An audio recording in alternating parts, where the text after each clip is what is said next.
Right, so we're going from Eagle6 with a little Glock 18C here, the electric version from Tokyo Marui. Another job for Ian. This one has had Nineball upgrades put into it. Had the what was it again? That was it, piston head. Had the Eagle6 spring put in, smaller version. Also,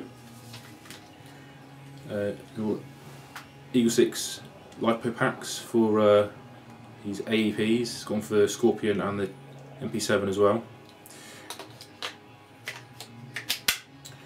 Let's see what this chrome is at.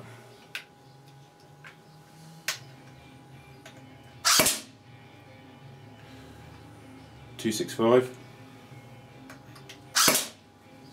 Yeah, 268.